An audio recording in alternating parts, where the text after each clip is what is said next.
Waalaikumsalam warahmatullahi wabarakatuh. Warahmatullahi wabarakatuh.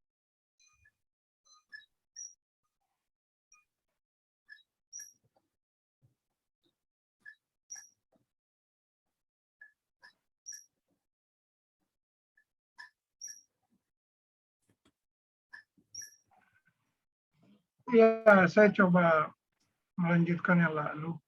Saya mohon itu begini ya, kita kan kuliahnya, ya Anda tahu ya, di masa pandemi. Pengalaman kita ngajar di UHAMKAS itu dan di beberapa tempat. Jangankan masa pandemi, tidak pandemi saja itu kadang-kadang mahasiswa, beberapa mahasiswa lost ya, lost dengan informasi-informasi yang kita pernah bahas. Deteksinya nyata itu pada saat suruh buat tugas, suruh di ujian itu lepas-lepas dari apa yang kita jelaskan ya. Dugaan saya itu kan ini cara mas gimana ya? Kuliah itu kan sebenarnya yang terpenting strateginya ya. The strategy of lecturing itu sangat penting. Karena dua orang yang kuliah itu bisa berbeda cara merekodnya. Nah, apalagi di masa pandemi, itu kita bisa lihat ya di awal-awal pandemi itu, aduh, recording mahasiswa itu nggak ada yang melengket ininya. Ujian-ujian kita itu lolos aja ya, nggak apa. Biasanya kan kita memberi soal terhadap apa yang didiskusikan, tapi yang didiskusikan itu apalagi kalau model take home mengambilnya dari buku-buku ya. Buku-buku yang masih mentah teorinya, bukan hal yang didiskusikan. Padahal kuliah di abad ini itu sebenarnya bukan untuk pengumpulan informasi, karena informasi itu berlimpah di mana-mana ya, bisa dicari di YouTube. Kuliah itu adalah proses pembentukan critical thinking di kelas melalui diskusi yang interaktif, diskusi yang memberikan challenging, berbicara, membangun diskursus. Ya, kalau kami begitu ya. Kuliah-kuliah itu hanya punya harga kalau begitu. Kalau tidak ya susah juga. Apalagi di S2 ya, menurut saya tidak ada waktu kita untuk memberikan informasi yang berlebih. Yang ada itu adalah kita membangun diskursus, membangun critical thinking, berdiskusi, menerima, menolak. Nah itu loh. K-nya yang ke berapa? Communication, kritis, kreatif, Kolaboratif. Tapi itu kan hanya slogan, Neng. Di kita itu. Nggak nyata ininya. Saya mengalami itu. Di S1 dan S2. Kita uji-uji mahasiswa itu. Kacau aja. Melenceng jauh dari yang kita bahas. Gimana nih? Ya, saya mohon diseriusin ya, tolong ada record, ada diskusi di saat record sehingga bisa di recovery kembali ya, jika mau ada UTS misalnya atau apa. Itu penting karena kita rugi dong. Misalnya hari Sabtu kuliah, kita keluar, tidak ada yang kita bisa ambil dari manfaat dari kuliah itu. Jadi sekedar kuliah saja, itu kita tidak ingin begitu ya. Tapi ada pembentukan ya, itu konstruk, memahami loh, itu begitu. Kalau saya pribadi ya mengukur diri saya begitu, waktu kuliah dulu itu lebih banyak catatan saya kalau profesor menjelaskan. Akhirnya kita misalnya ujian kompre satu kali aja kita kompre, teman-temannya lain itu kali-kali kompre habis. Dia membuka buku, bukan catatan dari profesor itu. Kalau catatan dari profesor itu sebenarnya summary dari apa yang pernah dia baca, tuh. Ya, apa yang dijelaskan di kelas dari seorang ahli itu sebenarnya kan simplifikasi dari seluruh yang pernah dia baca atau pengalaman yang coba dia tuangkan. Nah, makanya memang gimana ya, kuliah yang ditemani dosen itu jauh lebih baik daripada membaca sendiri. Nah, itu perlu ada gimana mengembangkan recordingnya. Saya nggak main-main itu ya. Kalau ya gimana ya? 1,5 tahun kita apa namanya? Kalau di S1 kan kita ketemu itu saya kebetulan ada asosiasi itu Indonesian Mathematics apa itu ikut. Itu laporannya di mana-mana. Ujian jawabannya semua sama. Akhirnya diuji lisan. Nah, kepayahan kalau dosennya ya. Di UIN Malang itu malah uji lisan. Itu parah lagi. Dosennya yang jadi lelah. Jadi, aduh, gimana ya? Ya, saya kira itu mohon dipersiapkan semuanya, termasuk linknya apa, dan diberitahu ke Pasca. Nah, Pasca itu kan dia harus bertanggung jawab terhadap pembelajaran daring. Ya, saya mau membahas salah satu isu itu adalah kan kemarin ya banyak ranah tuh yang coba di silabus itu coba dibaca beberapa hal. Salah satu isu juga itu adalah isu-isu yang terkait dengan riset. Nah, saya kira ini jauh lebih penting kita sampaikan supaya saudara-saudara itu punya wawasan riset yang lebih mekar, punya wawasan riset yang lebih kuat ya. Karena kenyataannya begitu saya lihat ya. Orang-orang S2 itu lebih banyak mendalami konten material dan neglect atau lalai memperdalam risetnya. Ya sehingga metodologi risetnya kurang bagus. Ya itu hasil pengamatan saya di berbagai tempat karena memang Anda kan tidak mendalami itu. Beda dengan jurusan satu itu. Di situ juga ada satu jurusan di UHMK itu yang namanya Educational Research and Evaluation. Memang mereka itu diajari untuk hatam untuk semua model-model riset. Nah, saya mungkin masuk ya. Jadi kalau eksperimental itu biasa Anda sudah lakukan. Walaupun ini tidak matang. Ya, eksperimental kita itu betul-betul hanya pemahaman dasar yang sangat dangkal dari eksperimen itu di tingkat S1 ya terutama. Ya, saya kebetulan salah satu dosen sejak tahun 2008 di UHAMKA itu ngajar namanya eksperimental design. Ya, jadi gimana filosofinya, gimana. Dan itu tesis-tesis yang kita uji ya di beberapa tempat. Aduh. Ya.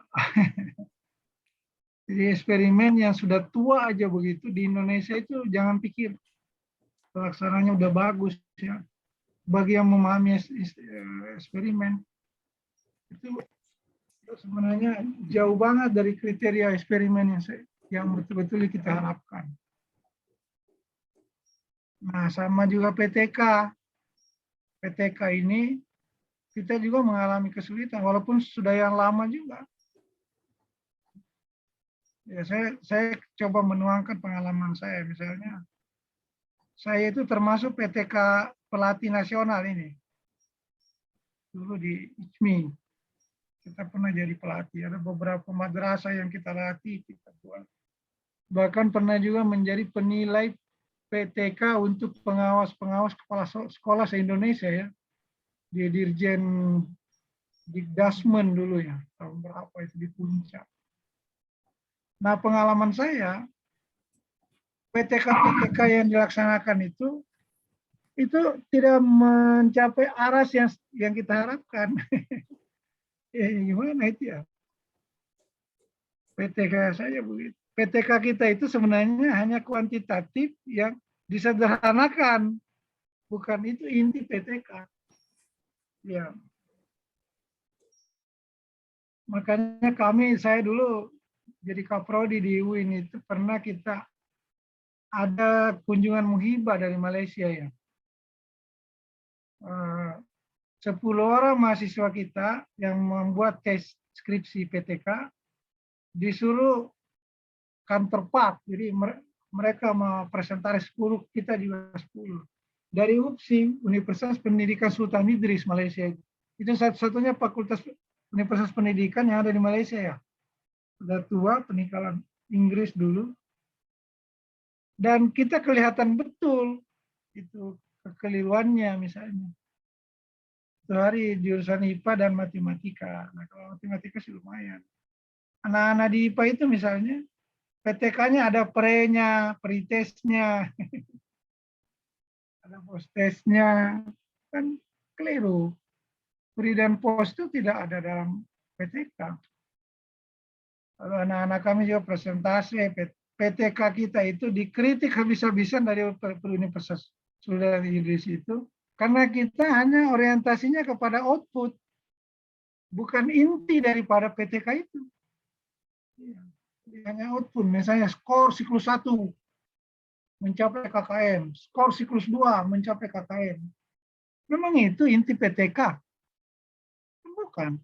PTK itu kan bagaimana merekod bukti-bukti proses di dalam kelas, memfoto. Makanya mereka ada satu orang mahasiswa itu yang presentasi gimana mendefinisikan bulan apa ya, bulan sabit. Itu sampai ada fotonya gimana konsep itu ditanamkan. Jadi prosesnya betul-betul diungkap. Nah, PTK di Indonesia itu semuanya begitu. Saya nemuin. Ya, punya skornya siklus 1 meningkat 20% menjadi berapa persen siklus 2. Kalau ditanya apa yang meningkat? Oh iya, persentasenya, Pak. Persentasenya apa? Iya, persentasenya. Jadi dia tidak bisa ungkap gitu loh. Fakta-fakta yang meningkat itu apa? Ya akhirnya ya di Bandung itu kan menjadi plesetan. PTK itu penelitian tidak karuan. Ada profesor yang ngomong begitu. Ya menurut saya bukan PTK-nya yang tidak karuan, yang melaksanakannya itu yang nggak ngerti. Ya. Nah, Malaysia itu menggunakan model PAR. Jadi dia tidak mulai dari perencanaan, dia mulai dari reflection dia. PAR itu kan mulai dari reflection. Reflection baru bikin planning, planning action, terus observe, dan balik lagi. Nah, model Indonesia itu kan model yang diambil begitu saja dari Australia. Yang mulai dari planning, nah, saya kira. Nah, jadi model-model riset kita, saya ingin mengatakan begitu kira-kira.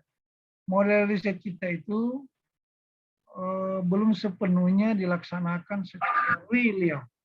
Jadi, ya, saya bisa menunjukkan di ujian-ujian itu ya, kita temukan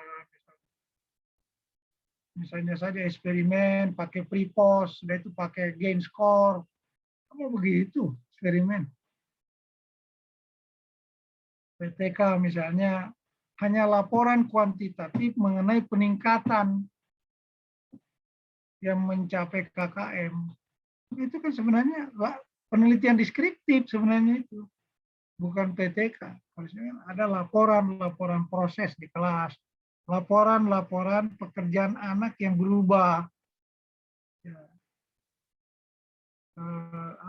Ada di situ. Jadi itu dilengkapi dengan foto, dilengkapi dengan proses. Itulah PTK. Makanya PTK dunianya dunia kualitatif. Nah, saya kira ini yang paling lama di kita dan dengan segala keterbatasan, saya ingin mengatakan belum semua pelaksanaan ini dilaksanakan dengan baik. Bahkan di Bandung itu saya lihat banyak sekali penelitian eksperimen yang dilakukan anak-anak yang disebut dengan apa? Non-equivalent group. Padahal kita yang memahami dan mengajar eksperimen tidak direkomendasikan untuk menggunakan non-equivalent group. Karena itu penelitian yang tidak bisa dipertanggungjawabkan non-equivalent group. Grup yang tidak sebanding. Ya kita nemuin tuh, metode penelitian ini adalah eksperimen non ekivalen. Ya berarti hanya ngambil kelas, tidak ada proses randomisasi. Kesimpulannya gimana itu ya? Ya saya punya beberapa catatan nih eksperimen kita itu. Biasa kalau saya diundang menguji di situ baik Action Research juga begitu. Kalau Action Research ini bagus nih. Nah, saya kebetulan salah seorang reviewer ya di LPMP nih, DKI Jakarta. Kita punya jurnal di situ namanya Jurnal Lingkar Mutu Pendidikan. Itu banyak sekali ya riset-riset ini. Dikasih hibah oleh guru dari Pemda. Tapi itu dia. Sengsara kita mereviewnya. Karena pengetahuan dasar teman-teman di media yang menyusun. Pemahamannya kayak gitu. PTK itu yang meningkat-ningkat gitu ya skornya. Enggak ada, hanya tauziah aja tuh penelitiannya sampai misalnya meningkat gitu loh. Enggak ada deskripsi kualitatif, tidak ada pengungkapan, tidak ada catatan refleksi untuk memperbaiki, tidak ada hal-hal unik yang diangkat, hanya isinya describing. Ya, tidak lebih dari itu loh. Riset kan bukan describing. Riset itu bukan report, tapi riset itu adalah pengungkapan temuan-temuan penting, temuan-temuan unik dari lapangan.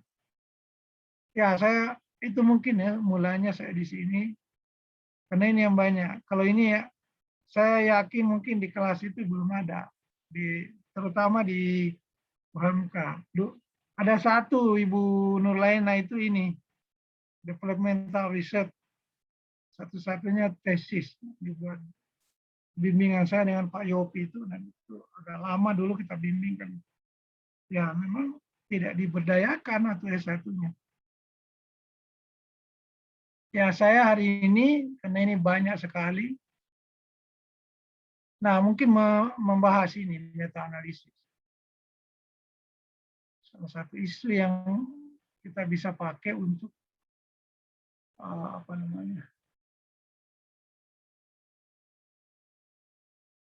untuk riset-riset di masa pandemi.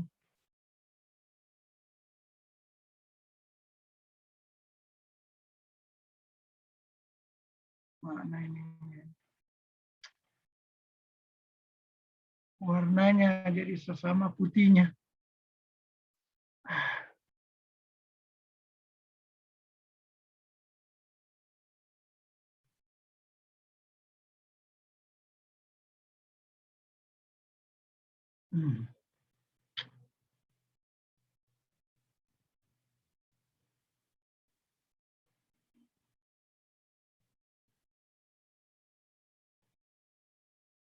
Aduh, mana warnanya ini? Nah, ini tadi.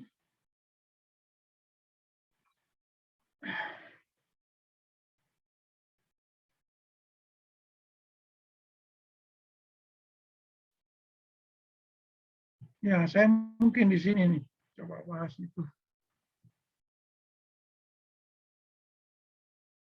Ya, itu salah satu isu itu, menurut saya. Isu yang bisa diterapkan di masa pandemi. Penelitiannya. Nah, saya karena sudah pernah presentasi ini, mungkin ada bahan saya. Nah ini. Saya pernah bawa materi ini tahun yang lalu saya disurati dari rektornya ini, Rektor YIN Kendari ya, Panitianya itu buat judul yang provokatif sekali. Nah, jadi kata dia pelakor itu ternyata pelatihan era corona. Saya terima itu apa ini pelakor apa? Jadi pelakor. Nanti pelakor itu pelatihan era corona. Itu rektornya yang bersurat, Pak, minta jadi narasumber. Nah, saya bilang kalau meta analisis saya, alhamdulillah, saya punya 4 riset itu. waktu kuliah dulu terbit di Jurnal Pendidikan Kebudayaan, bisa dicek itu.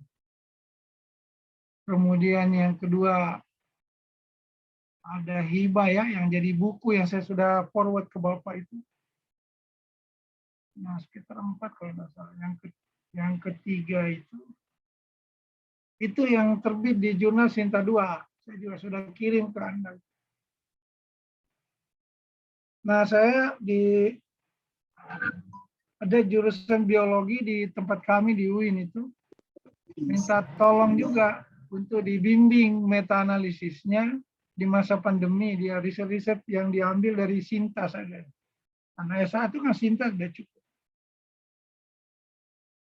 Tapi alhamdulillah di bulan-bulan ini saya di SMS, itu terbit di Sinta 2 di Jogja ya. Dan ada bimbingan saya lagi satunya itu. Sedang apa ini, International Conference itu goal juga dia. Kedua-duanya meta-analisis. Nah, saya mungkin masuk ke sini dulu. Ya, tadi itu mungkin seperti keluhan saya terhadap 2 riset ini. Jadi 2 riset itu aja belum mantap ya.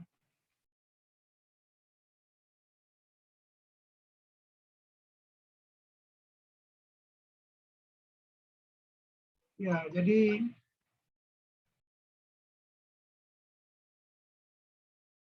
penelitian saya masuk dulu di penelitian pembelajaran namanya, research based learning.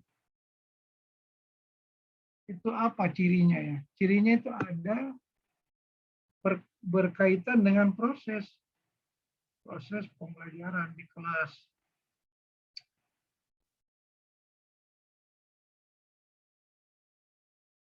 Adanya. Jadi gimana mengungkap proses itu. Nah, ciri-ciri khas penelitian pembelajaran, ada kajian toh. Nah, ada kajian yang terkait dengan penerapan rancangan. Ya, gimana merancang rancangan, perlakuan, dan evaluasi pembelajaran.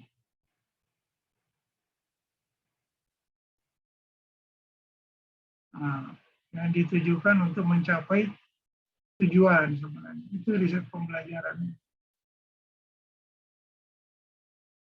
Itu mencapai hasil tertentu.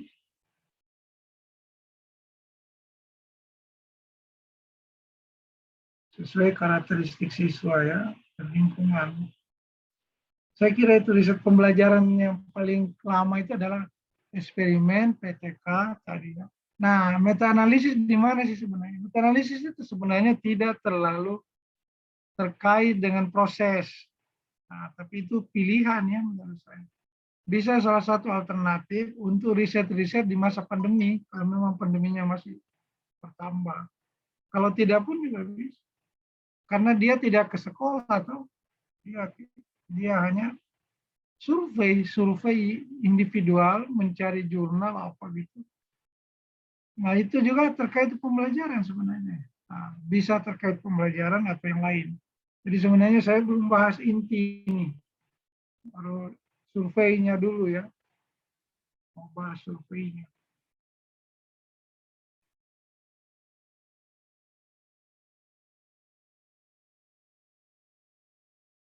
Nah, saya tidak usah bahas teorinya. Banyak sekali ya, RPB itu ada kesana. Nah, saya juga tidak usah bahas ini. Yang saya bahas ya langsung aja ke sini. Meta-analisis tadi.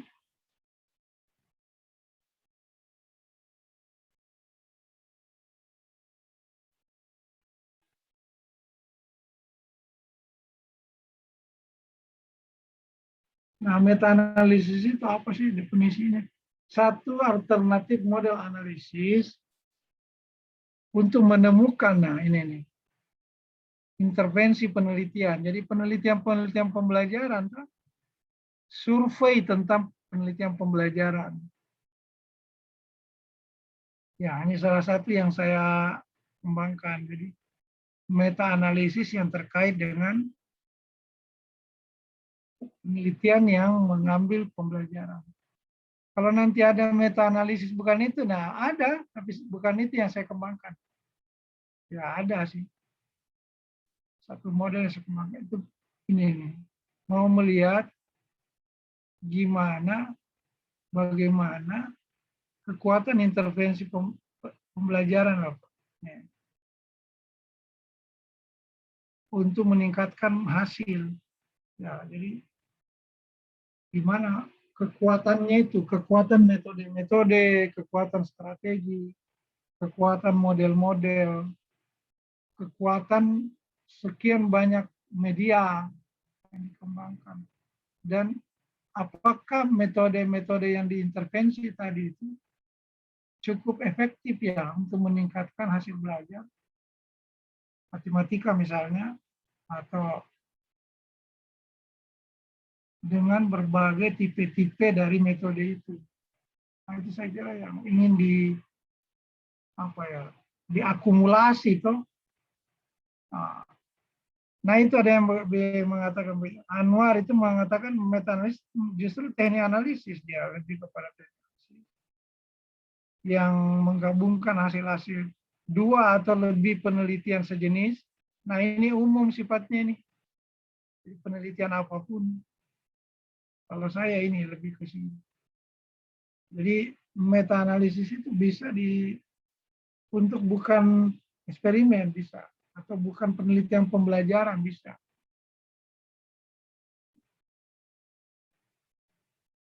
Nah, meta-analisis itu adalah analisis integratif hasil penelitian yang mengambil fokus. Nah ini loh, fokus yang sama, fokusnya sama. Nah itu kira-kira yang bisa membuat menarik. Misalnya fokusnya mengenai pemecahan masalah, bisa itu. Nah, fokusnya mengenai berpikir kritis, cari semua riset berpikir kritis. Ya, apalagi berpikir kreatif. Atau jangan yang mau ditingkatkan, bisa juga fokusnya kepada misalnya model-model PBL. Ya, bisa ya. PBL itu kan banyak modelnya. Problem based learning itu bungkus besar. Ada namanya CBL,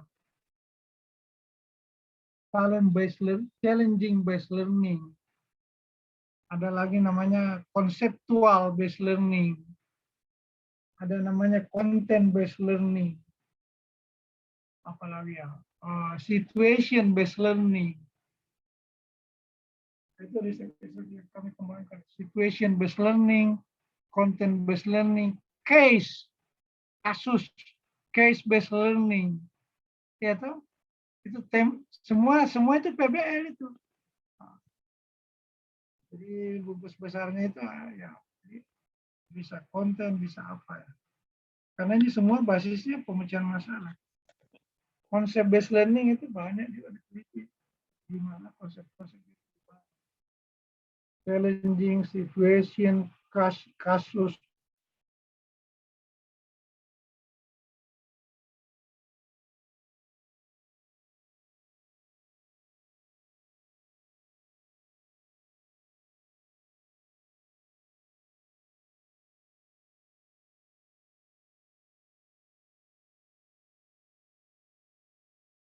Jadi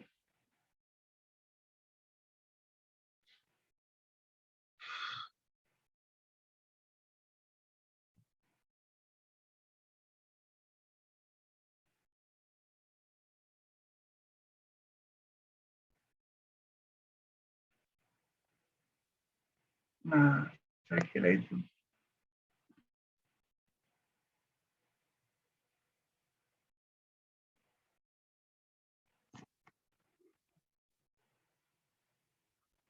Jadi bertema sama.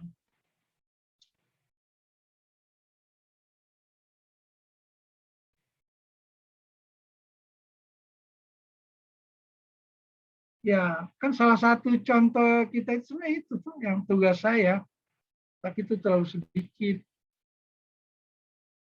temanya sama. Tema atau fokus sama.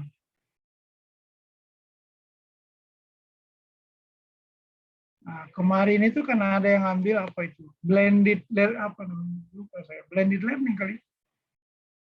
Ada yang ambil blended. Coba cari riset-riset yang mengintervensi blended learning.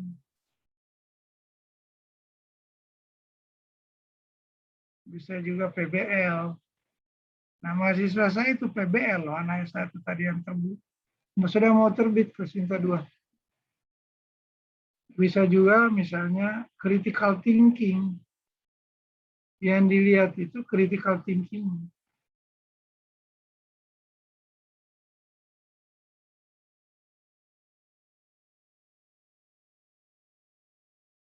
Nah, kalau saya ini udah biasa, ini biasa. Mungkin itu yang masih kurang itu ada namanya intuitive thinking. Intuitive thinking. Saya udah pernah jelaskan ya. Kalau thinking itu yang baru-baru itu. Covariable thinking. Komputasional ya tadi. Ini Dignas lagi mengembangkan ini. Komputasional. Temanya komputasi. Ada berapa tahap itu ya? Ada yang pola acak, dipola, lalu buat generalisasi, lalu terakhir apa namanya, algoritma. Nah, saya ada kebetulan computational thinking ini ada 3 bimbingan saya, 1 sudah selesai, cukup bagus. Yang 2, 3 baru mau penelitian. Saya kira itu jadi bisa PBL-nya, bisa mana dikumpul satu-satu. Nah, tadi kebetulan penelitian saya itu orientasinya hanya untuk eksperimen aja. Nah, bisa kuantitatif itu sifat. Nah, saya kira itu saya kembali ke situ.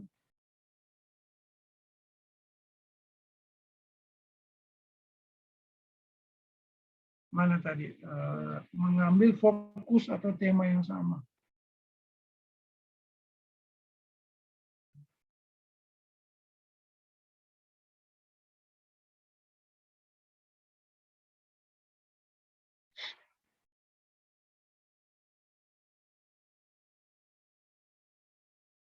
Apalagi, nah metode adalah metode untuk mentransformasi data bersifat kualitatif. Nah ini menarik ini. Datanya itu awalnya kualitatif, kan makanya coding tuh. Diperiksa kehebatan riset ini, apa kelebihannya, apa. Periksa beberapa buah yang sejenis. Nah itu nanti di coding, codingnya dari kuantitatif ke kualitatif. Ya memang ditransformasi. Kemudian, nah setelah ditransformasi ke sini di coding, dianalisis secara statistik. Untuk apa? Untuk memperoleh sari, sari, perasan, inti dari sejumlah data penelitian. Saya kira itu pengertian-pengertiannya. Nah, pendapat KIS itu malah meta-analisis itu ada analisis dari analisis, memang itu kan. Pemahaman dasar meta itu kan itu. Metakognisi itu artinya apa? Kognisi dari kognisi. Jadi hasil analisis orang kita analisis lagi. Nah ini yang banyak dipakai ini. Saya juga kadang-kadang pakai definisi. Sehimpunan metode yang menggabungkan temuan beberapa penelitian atas hipotesis dan teori yang sama. Menggabungkan. Metode-metode untuk meringkas dan merangkum untuk memperoleh sari atau intisari dari riset. Metode analisis adalah analisis integratif beberapa. Nah, saya kira ini kesimpulan yang bisa kita ambil itu ya metode yang menggabungkan hasil atau kekuatan daripada intervensi pembelajaran, karena saya lebih suka penelitian pembelajaran untuk mendapatkan hasil, kira-kira begitu. Himpunan prosedur statistik yang didesain untuk menggabungkan, nah ini sama dia ini, KIS dengan ini. Eksperimen dan korelasi, nah ini hati-hati, korelasi boleh. Nah, itu nanti ada meta-analisis korelasi, penelitian korelasi. Tapi yang saya akan bahas ini hanya penelitian eksperimen. Dilakukan secara independen. Kenapa independen? Karena riset-risetnya dari berbagai belahan dunia. Tidak satu tempat. Dengan masalah-masalah penelitian yang sama atau berhubungan. Ya. Tadi itu kumpulin. Ya, alhamdulillah ya, mahasiswa yang saya bimbing itu bisa tembus cinta 2, naik 1. Nah, banyak sekali nih, saya sengaja bikin bersifat kuantitatif dari analis statistik, mencari sari.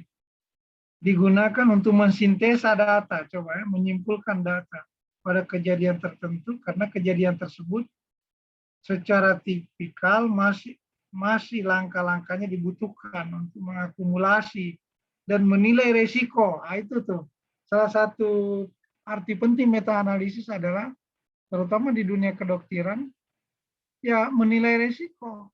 Sudah berapa orang yang meneliti kanker, dan berapa penelitian kanker itu yang mengungkapkan bahwa dengan menggunakan obat itu, justru pasiennya itu gagal dan meninggal. Sehingga para peneliti bisa merefleksi dan mengambil resiko. Jangan gunakan itu. Jangan gunakan intervensi itu ya. Tapi kalau riset-risetnya selalu memberikan hasil yang bagus, ya justru itu menjadi rekomendasi yang menyeluruh untuk menggunakan riset itu ya. Jadi meta itu juga bisa digunakan loh untuk menilai resiko dari serangkaian banyak studi.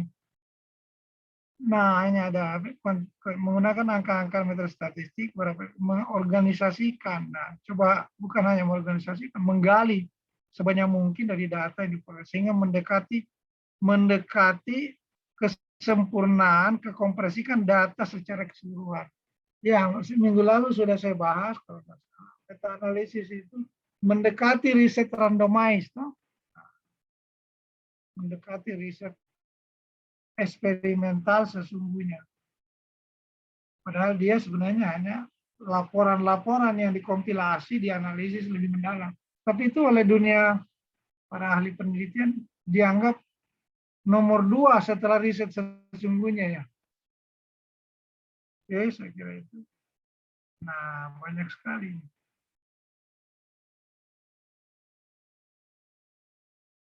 Memperkuat eviden dari pengaruh intervensi. Jadi ada bukti-bukti lapangan dari fokus yang kita teliti. Misalnya kita ambil tadi PJBL, ada bukti-bukti. Nah, saya kira itu terus tujuan umumnya apa ya?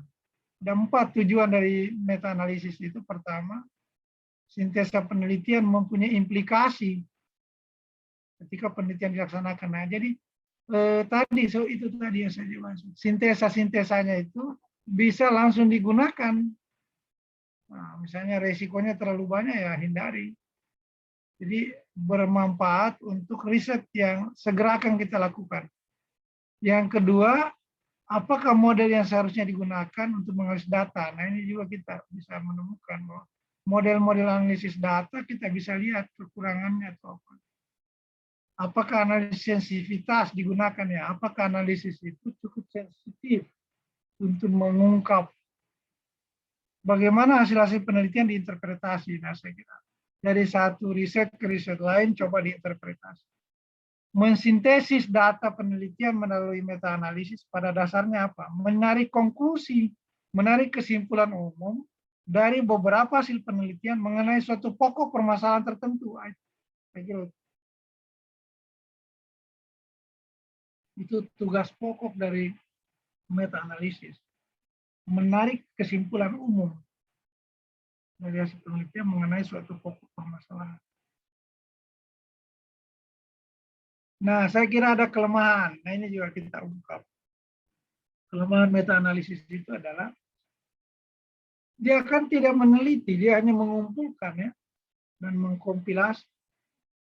Tidak secara detail kan menilai kualitasnya. Kita tidak hadir di sana. Jadi kualitas penelitian itu sulit diungkap oleh penelitian meta-analisis. Unit analisis misalnya responden atau penelitian itu sebagian besar kuasi eksperimental. Nah, saya kira Anda tahu kelemahan kuasi itu di dunia pendidikan kurang bisa mengontrol semua variabel ekstranius yang turut mengaruhi. Nah, hasil-hasil penelitian sebagai unit tidak sama. Nah, itu dia tidak sama kualitasnya ditinjau secara metodologi. Nah, makanya kita kalau membimbing mahasiswa meta-analisis yang kita suruh apa? Coba cari riset yang kualitasnya terjamin ya. Misalnya semua Q1. Anda menelaah 40 riset semua Q1, itu aman itu. Nah, karena pertama dia saat kesulitan mahasiswa mendapat temuan-temuan riset itu biasanya dia pakai begini. Ada 10 Q1 atau Q2, 10 lainnya adalah penelitian Sinta loh. Menurut saya itu nggak bisa, Pak. Karena kualitas Sinta itu tidak equality dengan kualitas yang ada di Scopus. Ya, dia lebih rendah, lebih apalah. Tidak standardized secara internasional. Makanya kalau mau meneliti mungkin yang nasional lawan nasional. Internasional. Jangan misalnya dicampur karena nanti memetakannya kan susah. Ya tuh. Itu kesulitan itu. Makanya ya di awal kita suruh cari sumber-sumber atau jurnal-jurnal yang accreditable, boleh cari jurnal-jurnal yang terindex Scopus semuanya ya untuk menjamin tadi ini tidak sama kuatnya secara metodologi. Karena jurnal-jurnal yang sudah terindex Scopus itu dijamin ya misalnya mereka direview oleh peneliti-peneliti yang ekspensif istilahnya. Nah, saya kira ini ya pengertian dari meta-analisis, menggabungkan, mensintesa, mempelajari, menemukan kesimpulan umum. Nah, itu mungkin kata-kata kunci. Kelemahan-kelemahan ini ada. Nah, karena kelemahan ini diungkap untuk membantu kita menghindari kelemahan. Nah, kiat-kiat objektif itu menurut Slavin ada ya, gimana caranya? Semua penelitian meta itu harus diambil dengan keputusan hati-hati mengenai ini. Sampel penelitian yang akan disintesis, variabel yang dipakai coding apa? Apakah hanya perlakuannya, apakah desainnya, apa hasilnya, apa respondennya, lama waktunya atau apa ya? Nah, berapa lama eksperimen itu dilakukan? Nah, itu pengkodingan itu harus dibuat di dalam rancangan penelitian. Bentuk coding yang akan dipakai. Codingnya apakah angka atau huruf? Apakah klasifikasi?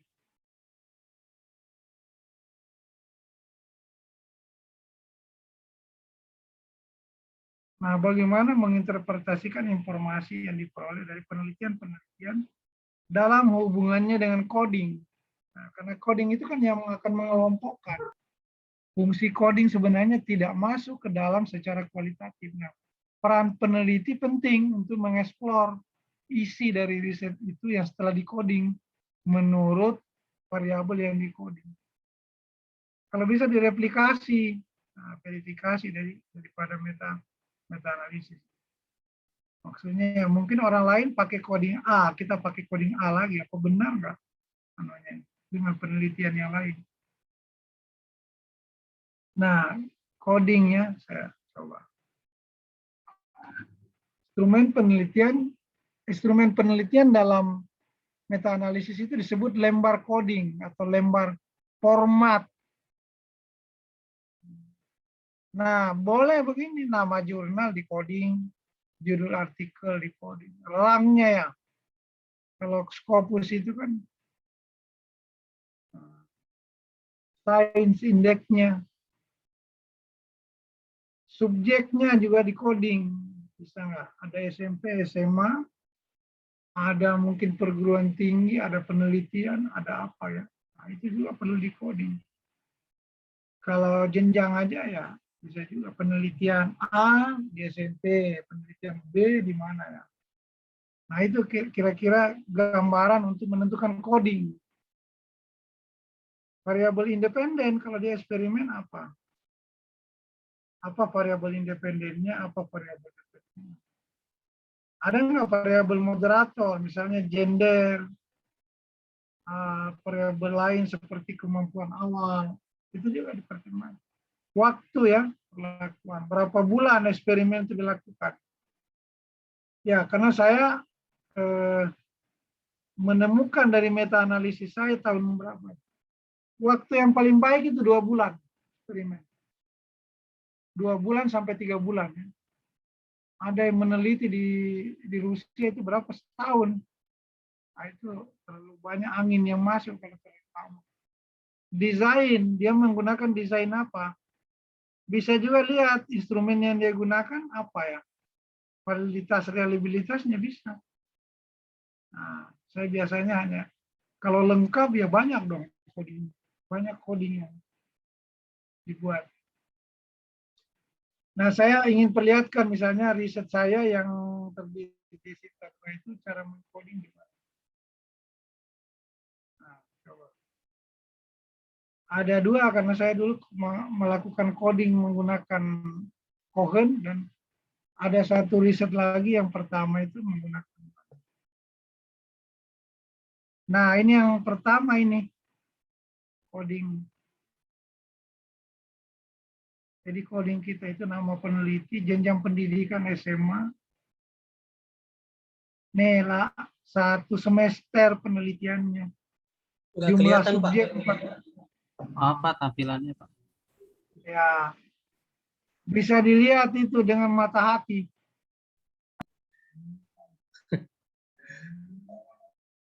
Siapa tahu Pak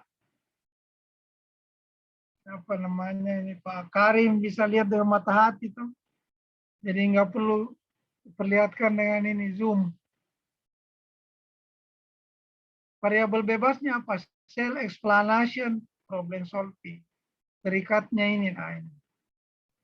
Nah ini salah satu coding yang saya kembangkan sendiri ini coding.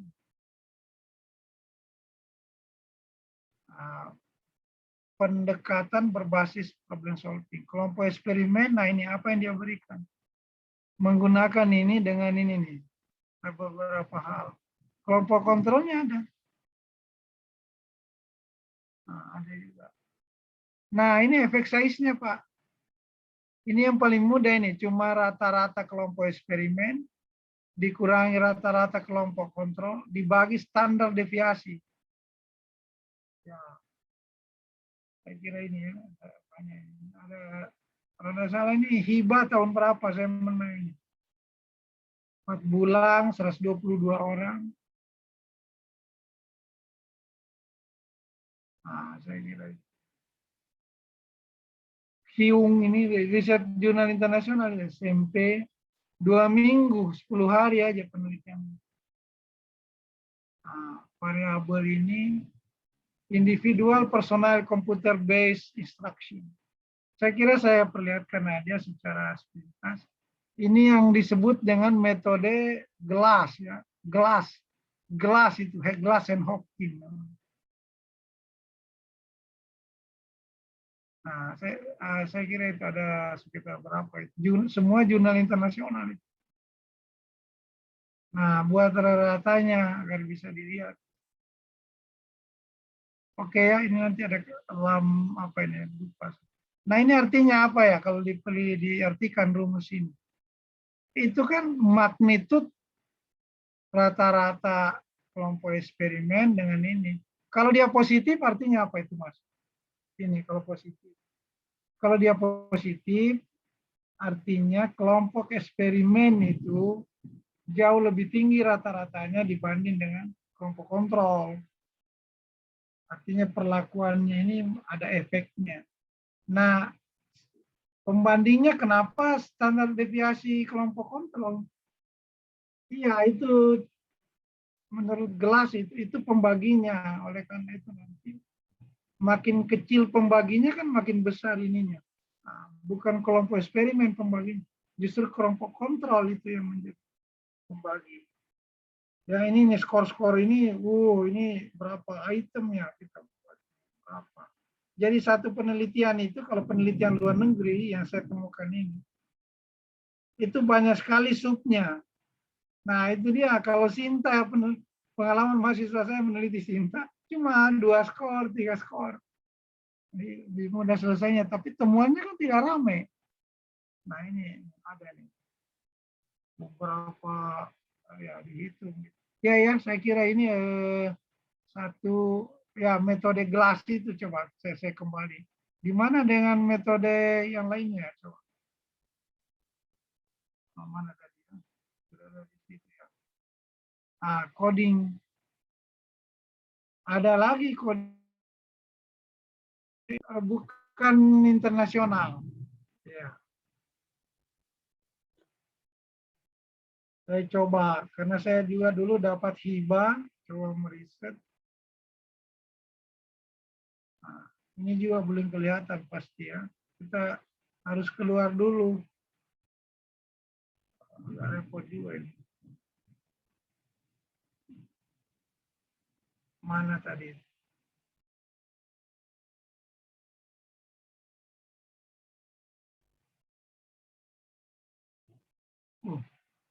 Mana? Nah ini Pak, ini nih. Coba dilihat. Metode Cohen ini. Saya menggunakan 200 skripsi mahasiswa. Ini saya buat ini. Mulai dari angkatan 2006 sampai 2012. Saya dulu memverifikasi semua skripsi. Dipublikasi dalam penelitian skripsinya mahasiswa. Angkatan 2006, 2007, 2008, sampai 2006, 12. Tentu saja mereka tidak sama selesainya, toh. Tapi itu kan ada. Skripsi itu ada angkatan. Nah, ini lebih banyak. Makanya ada profesor di Bali itu dia bilang, Pak Kadir itu kalau meta-analis 200 terlalu banyak. 40 aja cukup. Saya metanya itu mau melihat trennya. Riset-riset mahasiswa saya di UIN itu, apa sebenarnya riset yang paling banyak, apa trennya yang paling maju, dan apa yang perlu dibuat untuk memetakan ke depan dari jurusan itu. Ya, saya kira ini 200 luar biasa ini temuannya saat itu. Nanti saya jelaskan kemana kita mengembangkan prodi itu agar dia mengikuti tren dunia sebenarnya ya. Tren nasional dan tren internasional.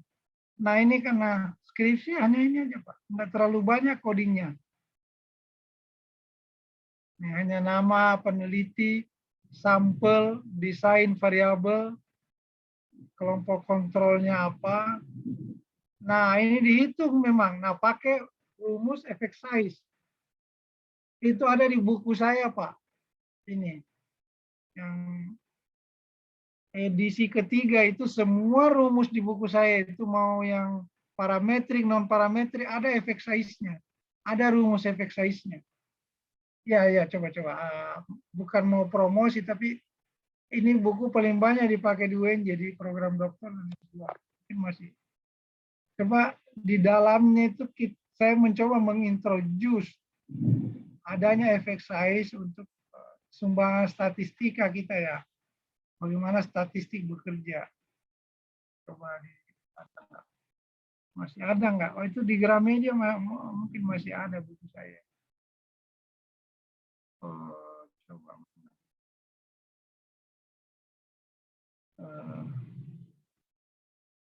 Saya cari dulu. Coba.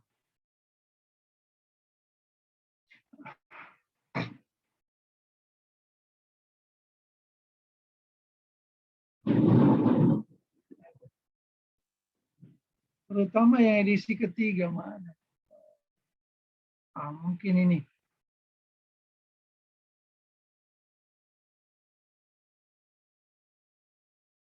Nah,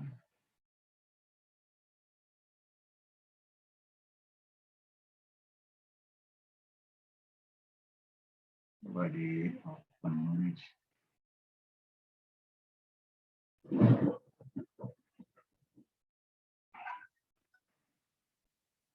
Nah, ini kelihatan nggak Pak ini? Kalau di jurusan Belum, Pak. riset itu ini, wah harus keluar dulu. Tadi Muncul. jeleknya nih.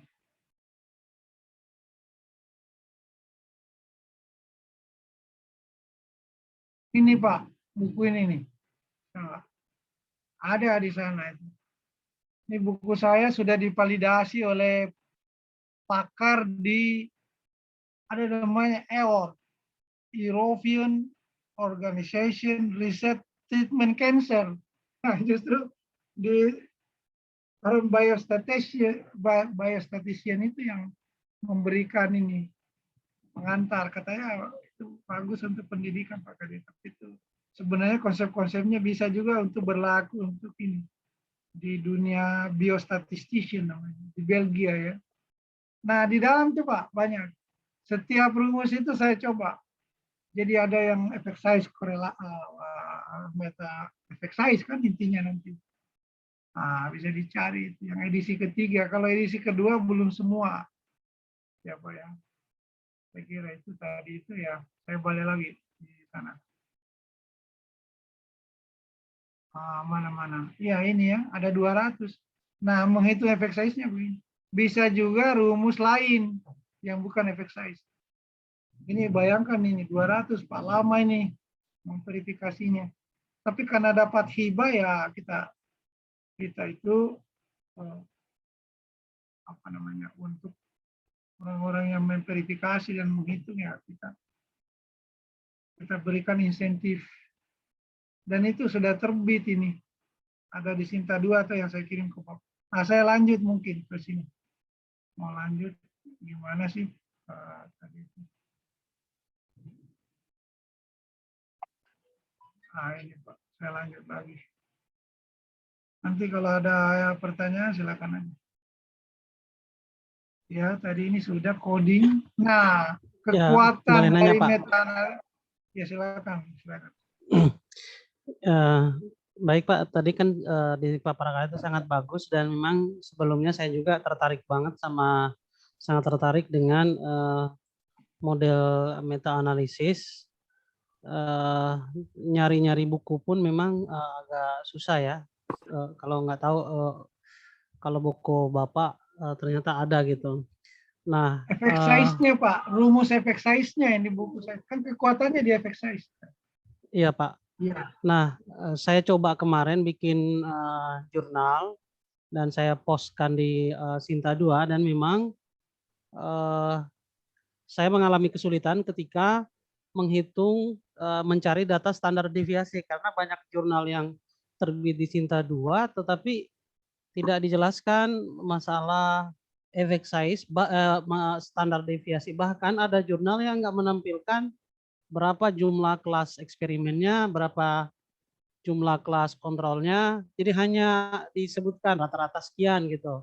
Nah itu yang agak kesulitan saya pas mencari tentang makromedia flash 8 Pak.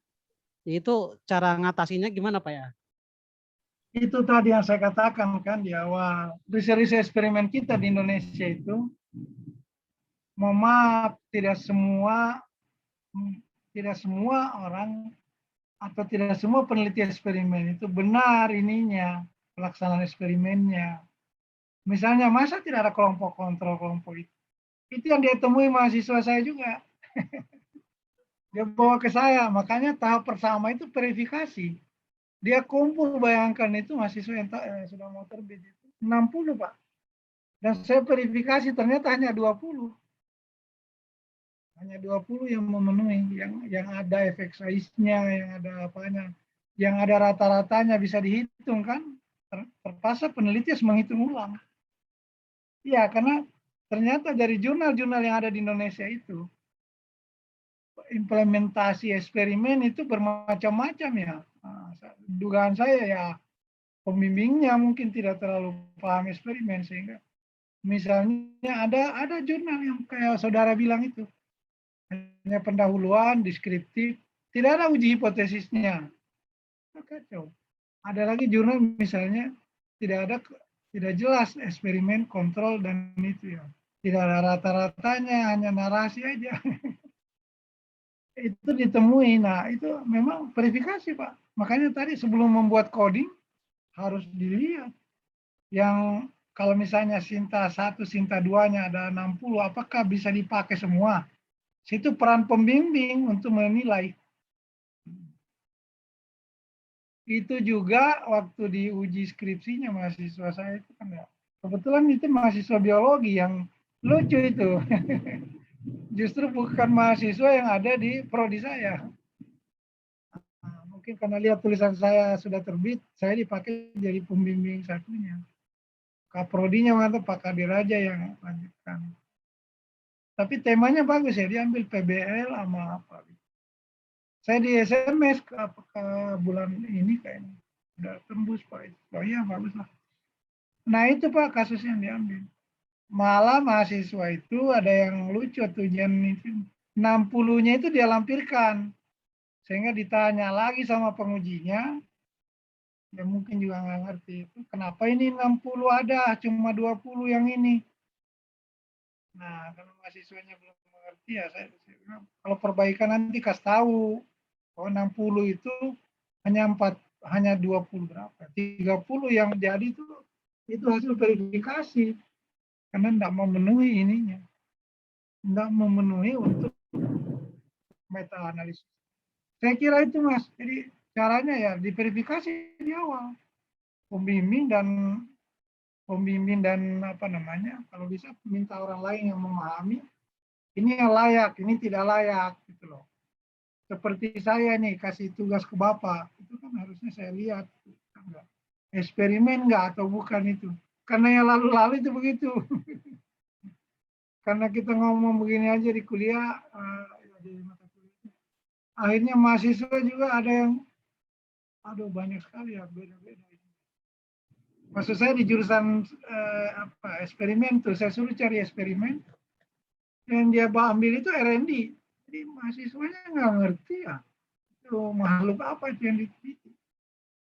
Yang penting dia lihat ada rata-rata kelihatan apa ya. Makanya harus didalami dong setiap itu. Ya Pak ya, jawaban saya begitu. Dan saya akan masuk ke sini nih. Ini kelihatan kan ini? Kelihatan nggak ini? Halo. Kelihatan Pak. Kelihatan Pak. Meta-analisis itu akan dinilai lewat efek size-nya. Kekuatan magnitudenya itu ada di efek size. Yang saya maksud buku saya itu menulis, itu efek size yang di buku saya. Jadi meta-analisis tidak dieksplisitkan, tetapi statistiknya itu semua ada efek size-nya. Karena kekuatan MA itu adalah di efek size. Nah, efek size itu apa sih? Efek size itu adalah tolok ukur dari meta-analisis. Kalau tanya, untuk apa ada efek size? Ini untuk merefleksikan nilai magnitud pengaruh perlakuan atau kekuatan hubungan kalau dia korelasi. Nah, sebenarnya itu sederhana ya, sangat sederhana. Nah, kalau dia ini berarti koefisien determinasi itu. Kalau regresi. Pernah lihat nggak? Pernah belajar nggak regresi? Misalnya X berhubungan dengan Y. Lalu ada Rx kuadrat. Ini sebenarnya koefisien determinasi ini sebenarnya efek size di regresi. Iya toh? Ya nanti kita perlihatkan.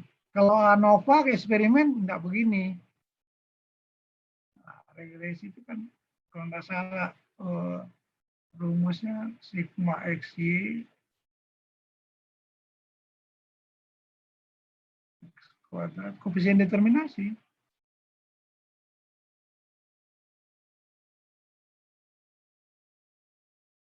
Ini akar ya. Ini kuadrat dong. Kan itu determinasinya. Efek size itu sebenarnya koefisien determinasi. Nah, efek size itu ukuran signifikansi praktis, bukan signifikansi statistik, ya hati-hati. Kalau signifikansi statistik kita lewat uji. Hasil penelitian yang besar ukuran perbedaannya atau hubungan efeknya nih, pengaruh independen, perlakuan, dan dependen hasil. Nah, itu banyak yang efek size itu ukuran untuk menilai konsistensi juga ya. Oleh karena itu makin tinggi koefisien determinasinya atau koefisien itunya makin konsisten tuh. Makin konsisten dong. Iya, karena variannya kan, variasi di antara itu dihimpun oleh efek size. Oke, saya kira itu. Nah, ada beberapa metode untuk menghitung itu, coba saya kata. Ada dua kalau nggak salah. Metode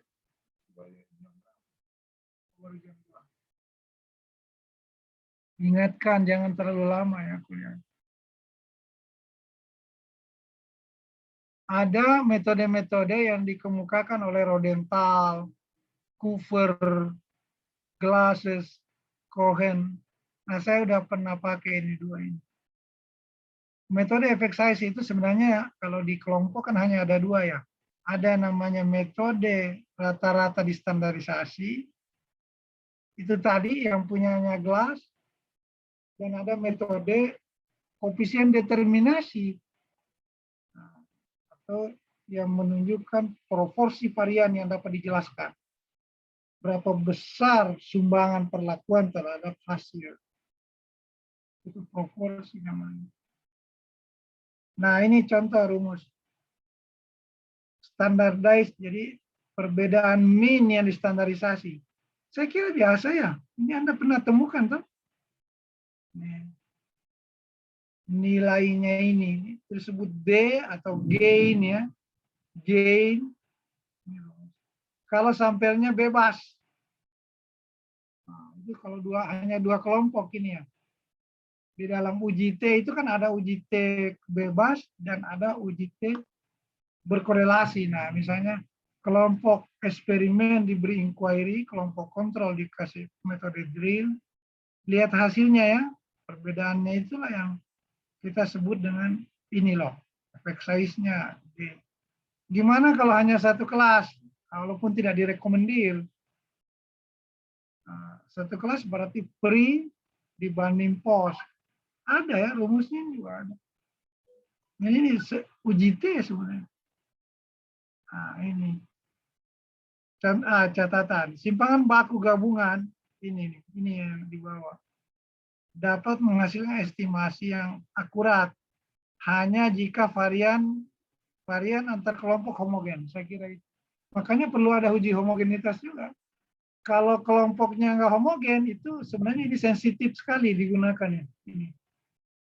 Karena ini bisa membengkak, membesar. Ya, kalau variannya besar kan pembaginya besar. Ini jadi kecil dong nilai D-nya. Nah, ini kira-kira. Jadi rumus ini bisa dipakai kalau bukan dipakai. Akan memberikan akurasi yang bagus kalau ini loh, ini di dalam ini kelompok yang dibentuk itu homogen. Nah, persoalannya kita kurang bisa melihat ya, kecuali misalnya penelitian mengungkapkan homogenitasnya. Kalau tidak ya kita masuk.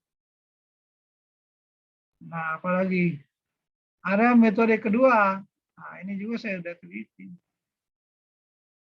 Proporsi varian yang dijelaskan. Nah, itu tadi rumus saya tadi itu. Ada di buku saya itu halaman berapa.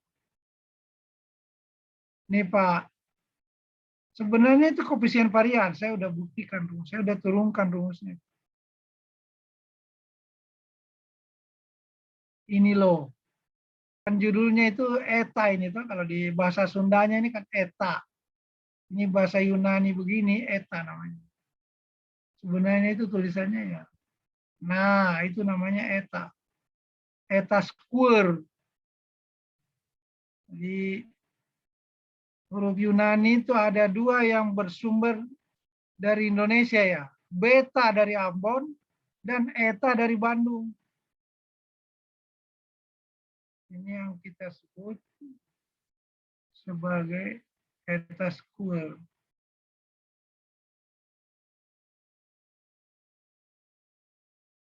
Nah, coba ya. Nah, ini nih. Ini sebenarnya ini loh. Nah, uji T-nya ini T hitung ditambah T hitung ditambah derajat bebasnya, Pak. Nah, itu. Nah, karena buku saya itu ada rumusnya, menghitungnya ini nggak usah pakai rumus. Kita buat sintaknya di SPSS.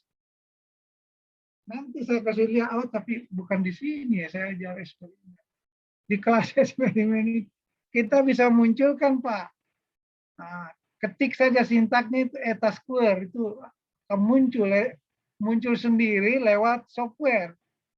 Tapi kalau misalnya Bapak bikin di Excel, itu tadi nggak boleh. Nah, dalam nafas satu. Jadi kalau hanya dua kelompok tuh, kelompok eksperimen dan kontrol, itu cukup menggunakan uji ini nih, eta square-nya. Gimana kalau ANAFA? ANAFA itu apa? Syarat menguji ANAFA minimal lebih dari dua kelompok tuh. Nah, kalau lebih dari dua kelompok nggak bisa pakai uji T dong. Nah, jadi misalnya kelompok 1 inquiry atau begini, kelompok 1 dikasih open inquiry, kelompok 2 kita kasih guide inquiry. Nah, kelompok 3 menggunakan apa itu? Lupa saya. Ada 4 itu. Nah, 3 sajalah. Struktur inquiry sebagai kelompok pembanding. Nah, ini nanti pakai ini ANAFA satu jalan. Jumlah kuadrat antar di jumlah kuadrat total. Atau ini nih, di buku saya begini modelnya. Nah, gimana kalau dia varian? Banyak. Oh, sorry. Saya lompat. Ini nih. Ini kalau ANAFA satu jalan. Gimana kalau yang selain kelompok ini ada kelompok B-nya? Ya, kayaknya penelitian yang satu menggunakan open inquiry, satu lagi menggunakan struktur inquiry. Itu namanya ANAFA 2 jalan. Lalu mempertimbangkan apa? Apa misalnya? Kita bisa faktor B-nya. Faktor B-nya itu bisa misalnya apa? Tadi media apa ya? Alat peraga dan media. Fasilitas, atau bisa juga high and low. Nah, bisa. Misalnya IQ tinggi, ya IQ rendah. Bisa, Pak. Home, high big of mind. Tinggi dan rendah. Nah, ini ada 3. Efek size-nya nanti bisa 3. 1, faktor A, faktor B, faktor AB. Sebenarnya di buku saya ada lagi faktor keseluruhan. Itu yang kita sebut dengan corrected model. Nah, ada di situ dijelaskan. Di halaman berapa itu? Buku itu ada sekitar hampir 600 halaman ya, hampir 600. Bapak baca. Nah, saya kira ini rumus cuma ini. Kalau yang menggunakan proporsi varian. Ini nanti kita akan menyimpulkan bahwa sumbangannya sekian persen itu dari sini. Nah, 3 rumus ini selesai. Cuma ini aja. Nah, saya sebenarnya di buku saya juga itu, tapi tidak memberikan apa namanya. Ada satu lagi yang namanya omega. Kalau Bapak mau ini, omega ini lebih. Nah, eta itu, nah coba-coba. Di rumus orang Sunda ini, eta ini ternyata ada lemahnya rentan dengan sampel. Kalau sampelnya kecil, estimasinya menjadi bias untuk yang kecil sampelnya. Oleh karena itu kita bisa pindah ke rumus estimasi omega. Omega ini yang bisa mereduksi tadi ini loh ini. Nah, ya, saya kira itu. Jadi pakai omega ini Tapi sebenarnya bisa menggunakan dua-duanya tuh. Nah, biasanya lebih kecil kalau omega. Menjadi lebih kecil. Tapi dia bisa ini nih, misalnya sampelnya hanya 15 orang, itu kan susah ya. Eksperimen kan minimal 25 ya, satu kelas. Penelitian yang cuma ini, itu bisa pindah ke omega. Nah, makanya saya ada di contoh buku saya itu memberi juga satu contoh yang gimana kalau omeganya dipakai. Coba-coba. Mana-mana.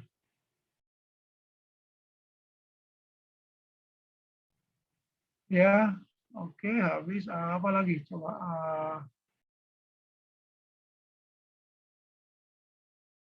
Nah, ada kriteria, Pak. Kriteria itu juga ada di buku saya, ada kok. Tapi tidak semua saya ungkap di buku itu. Kriterianya bisa di-download. Cohen. Kalau tadi D ya, dua kelompok. 0,1 itu dianggap efeknya kecil. Walaupun signifikan perbedaannya, tapi di signifikansi praktisnya itu dianggap ini kecil. 0,5. Efek besar. Nah, ini di buku saya ada ini halaman berapa untuk yang dua kelompok. Kalau etanya ada di sini sampai sini itu kecil. 0,9 sampai 0,5 sedang. Tapi kalau di atas 0,5 itu efeknya besar. Pengaruhnya besar.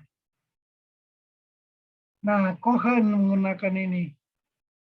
Lebih kecil lagi dia. 14% itu sudah besar. Cohen. Apa saya coba. Nah, ini ada contoh riset saya, Pak. Bapak bisa lihat ini. Ya, ada riset saya itu nih. Dari 200 tesis itu sini 0,15 efek size-nya. Berarti tergolong kuat ya intervensi. Nah ini, walaupun memang di dalam skala itu masih di bawah ya. Tapi ini sudah signifikan. Nah ini. Kata 2006 segini. Rata-ratanya ya 0,09, 0,1, 0,2. Paling tinggi itu di 2008 ya. Anak-anak yang berkuliah 2008. Jadi kira-kira itu selesainya kapan itu ya kalau angkatan? Selesainya dia kalau dia normal 4 tahun 2012 ya. Nah, bisa dihitung tuh. Tesisnya bisa kita ambil 2012. Oke, ini yang paling tinggi nih di 2008. Sayang ini saya enggak buat ininya ya, tapi ada kok. Nanti saya kasih lihat, ada. 2012 ini 16 lumayan ya, 17 ini udah efek size-nya tergolong besar ini. Jadi 2008 sampai 2012. Kalau kita lihat itu ini nih, nah ini yang paling kecil 2006, jadi mungkin selesai sekitar 2010. 2011 selesainya, 2012, 2013, 2014, 2016, 2017. Penelitian saya itu memang sekitar itu ya. Yang selesai di 2000 angkatannya. Iya ya. Nah ini memang data-data kita ada yang outlier, coba ya. Ada saya biarkan ini kan ada cara mengeliminir outlier tuh. Saya sengaja nggak mau. Sehingga misalnya ya responden nomor 151, tidak tahu siapa namanya. Ini kan dia outlier, efek size-nya tinggi banget ya. Nah, distribusinya cuma di sini. Ini ada yang melampaui nih untuk yang angkatan 2012. 2008 ada satu orang nomor 40 ya. Nah, bisa diselidiki. Penelitiannya paling berarti rata-rata ininya ya, proporsi variannya gede banget. Nah ini kira-kira riset itu ya. Kira-kira. Nah saya kasih lihat. Saya udah kirim sih. Anda bisa lihat di situ misalnya. ada di mana tadi? Hasil penelitiannya. Mungkin ini. Coba.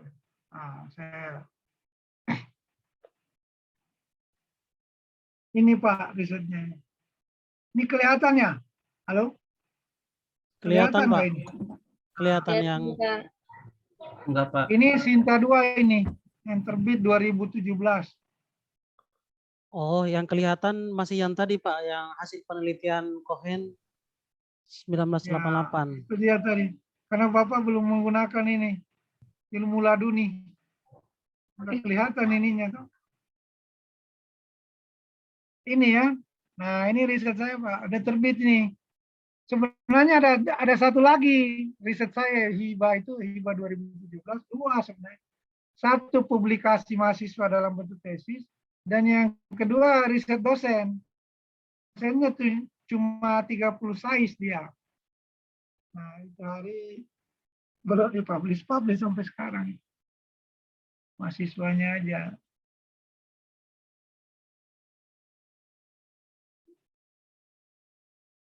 Metodenya saya pakai ini tuh. Nah, ini Pak, kira-kira itu. Kira-kira. Coba lihat yang saya rangkum nih.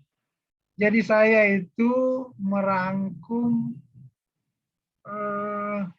coba lihat judul dulu. Intervensi pembelajaran untuk meningkatkan ini mathematical thinking. Mathematical thinking itu menurut NCTM kan apa?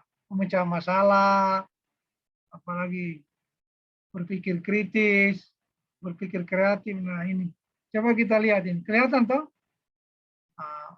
Salah satu mathematical thinking itu apa? Pemahaman konsep, Pak.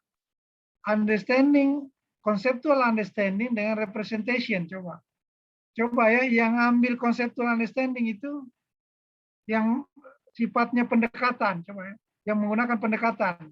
Jadi judulnya kira-kira begini. Pengaruh pendekatan quantum mind mapping terhadap pemahaman konsep. No? Pendekatan itu ada 6 orang nih dari 200. Siapa dia?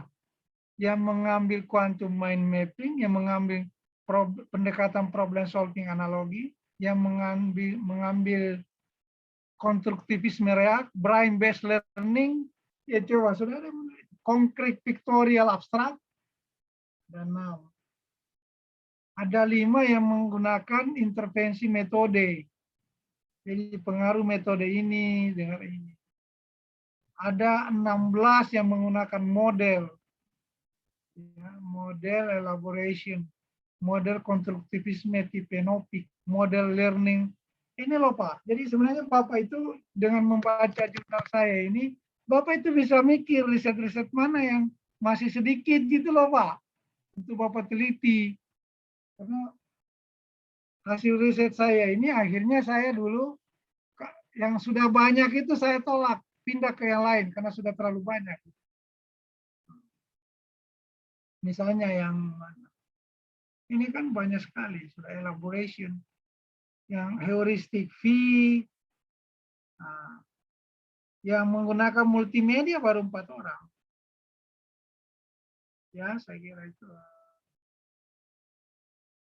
Nah, oke deh, standing. Nah, ke bawah, karena ini 2 ini. Representation. Reak, metode, model, strategi. 16 orang yang meneliti representasi. Representasi itu apa, Pak? Mathematical thinking. Lagi, Pak. Di bawah, yang mengambil koneksi dan komunikasi. Itu ada 13 orang dengan berbagai metodenya.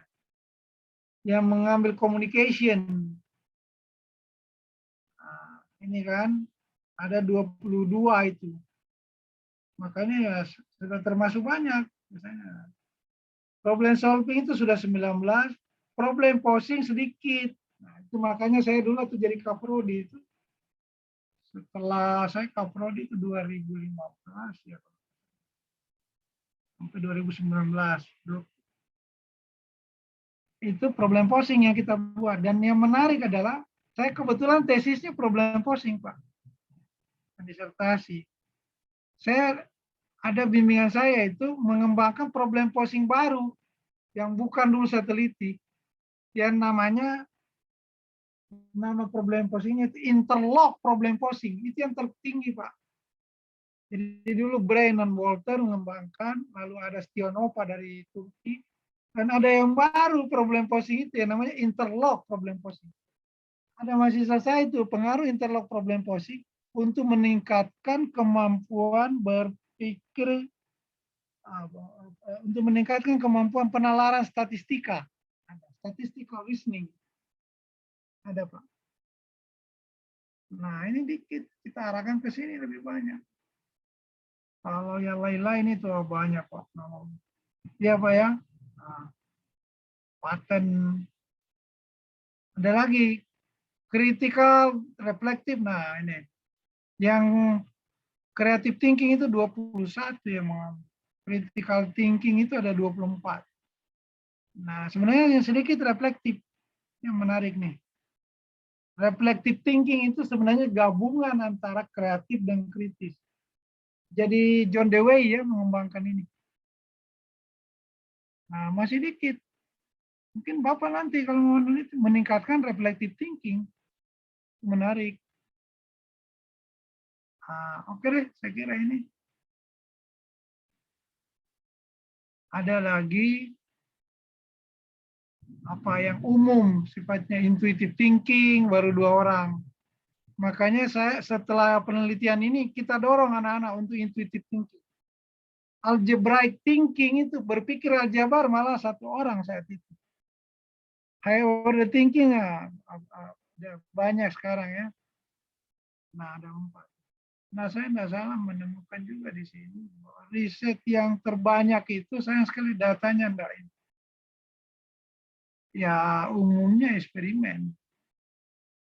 Saya kira ini manfaatnya luar biasa ini karena riset-riset kita arahkan. Sekarang apa yang terjadi di jurusan saya itu? Karena risetnya sudah semua ke sini, kebanyakan eksperimen PTK. Kita pindah, Pak. Mulai tahun berapa itu? Kita mengembangkan namanya DDR. Kita bukan tidak mau lagi. Eksperimen tetap ada, tapi itu sedikit. Didactical Design Research.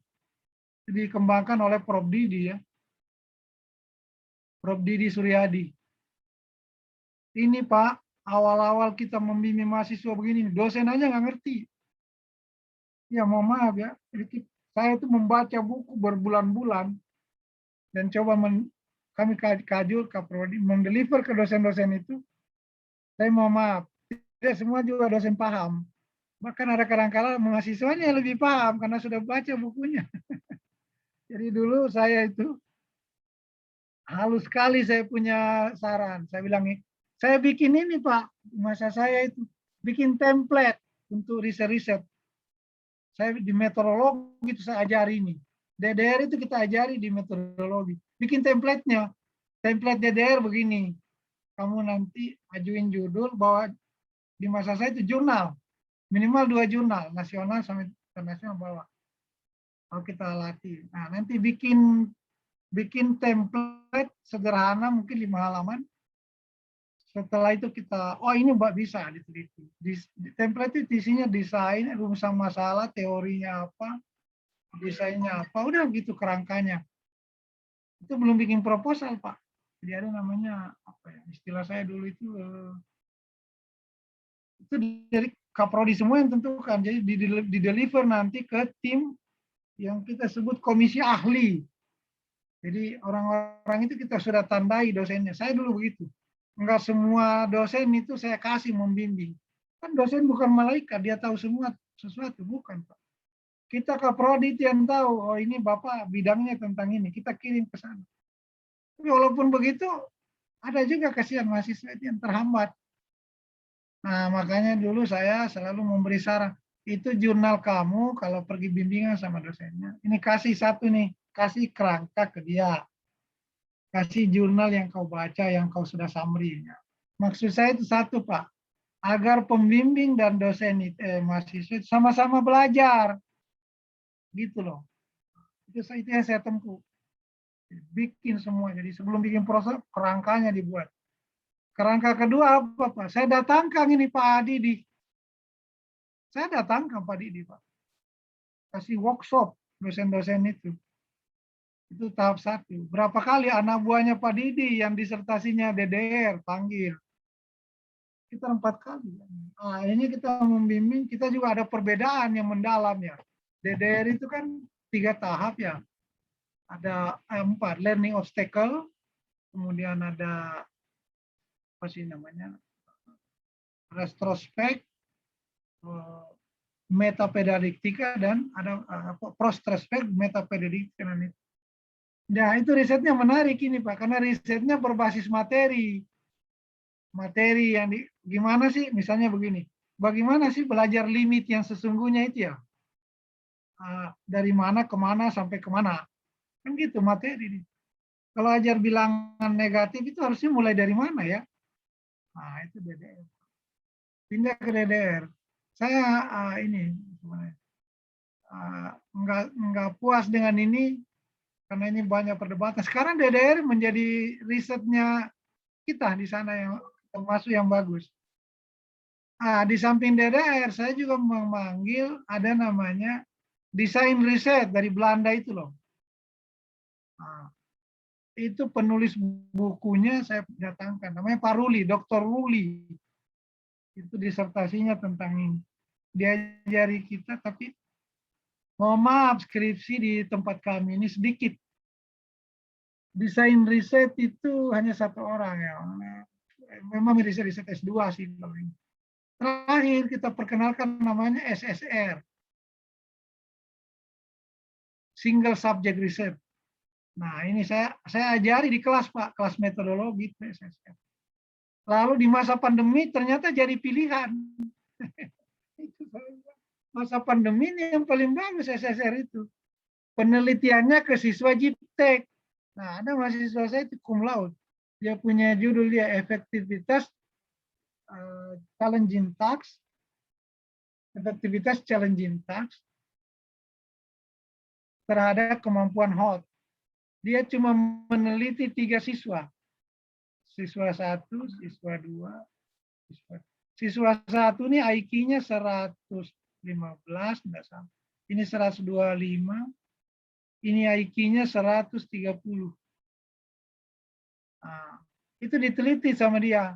Jadi minta dulu kriterianya, izin ke rumahnya.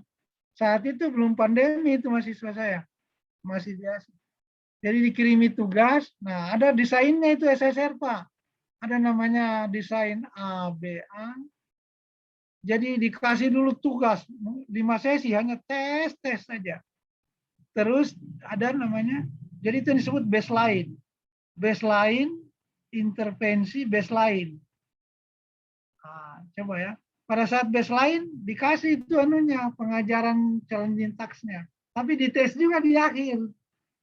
Setelah itu dites lagi berulang-ulang mengenai HOT-nya. Ada nggak peningkatannya dari situ? Jadi peningkatannya dilihat nanti bukan hanya skor, tapi kecepatan waktunya. Nah itu Pak, ternyata itu di masa pandemi, sekarang saya mencoba presentasi ganti semua ke sini. Penelitian eksperimen mahasiswa saya ada sekitar 5 orang. Robah aja ke single subject. Kan RPP-nya nggak dirubah kan? LKS-nya nggak dirubah, tinggal ganti orang. Nah, udah ada yang lulus di masa pandemi itu udah lah. Jadi tugas-tugas dikirim lewat Google Form, tes juga Google Form. Kalau mau ngajari anak boleh, 3 orang kan mudah. Nah, Pak, ini saya akhirnya diskusi dengan, ini kan di Bandung juga ya, dari Jepang ini sebenarnya, single subject di Jepang. Itu ternyata ini riset yang bagus, karena ini ternyata riset S2 Pak, S2 S3 malah.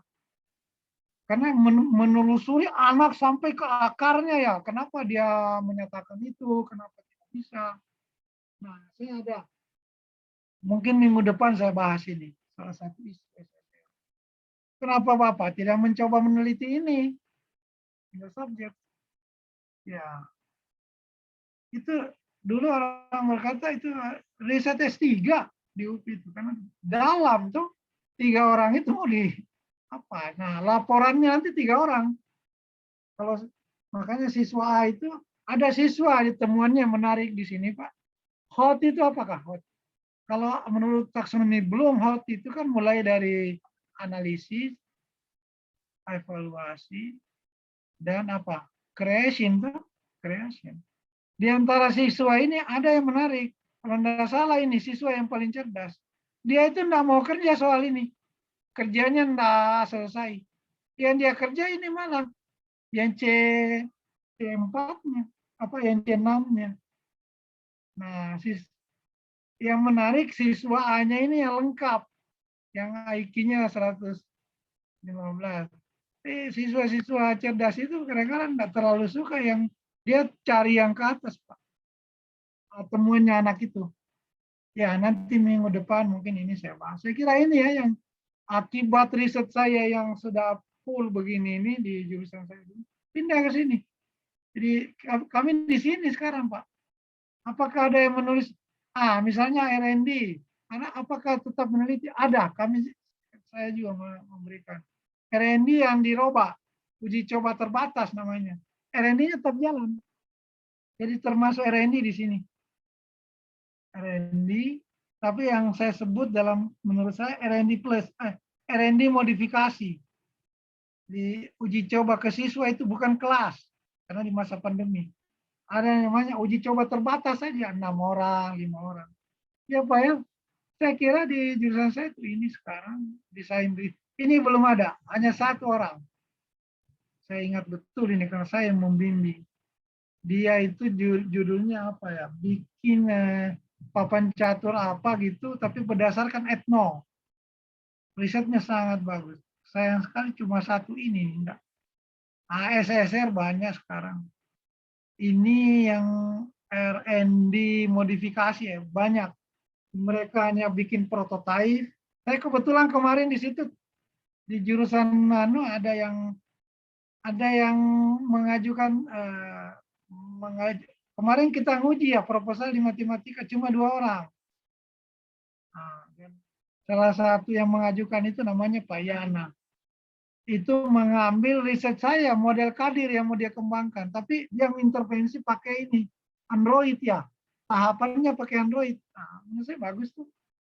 Tahapannya kan saya nemukan. Tapi memperkuat tahapannya dengan Android itu suatu distingsi. Nah, dia pakai R&D ini nanti. R&D yang modifikasi. Bikin prototipe, kasih ke pakar menilai, kita kirimi lewat Google Form, untuk menguji efektivitasnya pakai uji coba terbatas. Mungkin, tapi kalau nanti sudah blended learning bisa juga setengahnya kelas pakai uji coba. 30 pakai 15 kan lebih bagus. Saya kira Pak ini salah yang saya sampaikan isu-isu penelitian ya. Dan tadi kita sudah ungkap penelitian-penelitian yang cenderung sudah lama, tapi ada yang baru ini yang menurut saya ini isusnya. Kalau Bapak mau ke situ. Oke Pak ya, silakan kalau ada pertanyaan. Ini sudah jam 3 ya. Saya ingin ada 1 pertanyaan, silakan. Ya itu kira-kira hasil dari penelitian itu, karena kita lumayan progres, kita ingin ada perubahan dalam desain, jangan itu melulu. Saya memang tipenya begitu.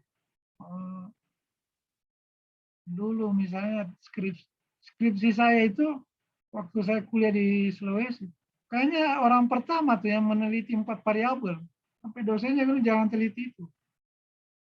Waktu S2 problem posing itu tesis pertama Pak di UPI. Bisa dicari di perpus itu. Saya dapat beasiswa ICMI itu hari. Dan saya diledekin sama teman itu. Ngapain ngambil judul sulit-sulit? Katanya kan, kalau problem posing kan siswa yang menyusun soal, mau mengembangkan soal. Saya dulu dibimbing dengan Pak Sutawane dari ITB itu waktu di sana. Dan pengujinya juga dari ITB, Pak Bana. Ya. Kata Pak Bana ini tesis yang luar luar biasa ini, baru pertama di Indonesia katanya. Itu saya buat tahun 2000 loh Pak, isi saya itu 99 2000. Akhirnya ya saya terpancing gara-gara diledekin itu. Tapi anu juga Pak, worry saya. Karena tahun 2000-an itu jelang tahun 2000, teman saya udah penelitian, saya masih tinggal. Masih disuruh perbaiki karena dianggap itu apa. Tapi saya bersyukur itu ada Pak Yosua Sabandar namanya dulu. Dia baru pulang dari Amerika. Dan dia mengatakan, saya sepintas melihat tesis Anda waktu ujian proposal. Itu yang lagi dikembangkan di Amerika. Kalau Anda tidak keberatan, nanti kita ketemu di mana, kapan hari, saya kasih bukunya. Itu. Yang menarik itu, Bapak bisa kasih tesis tahun 2000, bisa dicari di UPI Bandung itu. Itu tesis pertama. Nah, tesis di UNJ juga sama. Saya orang pertama yang multivariat. Ya, yang meneliti, tapi statistik Pak, dari tinjauan statistik. Yang meneliti Y-nya banyak itu di zaman saya. Di mana tahu itu? Setelah lihat disertasi, cuma ANOVA biasa. Belum pernah ada yang meneliti MANOVA, multivariat analisa varian. Tapi saya jadi sengsara itu Pak, membuat rumusnya. Ya, tapi alhamdulillah saya 6 bulan menyusun rumus itu, saya pulang balik IPB ya. Gimana MANOVA itu dikembangkan. Setelah itu bikin manual. Pengujinya dari UI. Saya betul-betul dapat suatu apa ya, luar biasa itu masukan dari UI. Karena dia memang profesor statistik itu sambil ngajar di UI, ngajar juga di California, nggak salah. Dan yang menarik itu ternyata MANOVA itu sangat sederhana kalau pakai software. Jadi saya 6 bulan mengembangkan rumus. Itu kalau masuk software cuma 10 menit, Pak. Jadi saya belajar ke Profesor Agung itu. Sebagian dari pembelajaran Prof. Agung itulah yang saya bikin buku. Pakai sintak itu, Pak. Yang saya juga ngajar sekarang di UNJ, masih ngajar juga statistik untuk program S3. Itu sebenarnya dari ide-ide Prof. Agung itu. Itu pentingnya kita ya, mendapat profesor-profesor yang inspiring begitu ya. Prof. Agung itu salah satu yang menginspiring, dia bikin buku itu yang diterbitkan oleh John Wiley ya, di UI itu satu-satunya dosen yang bisa diterbitkan ya, dan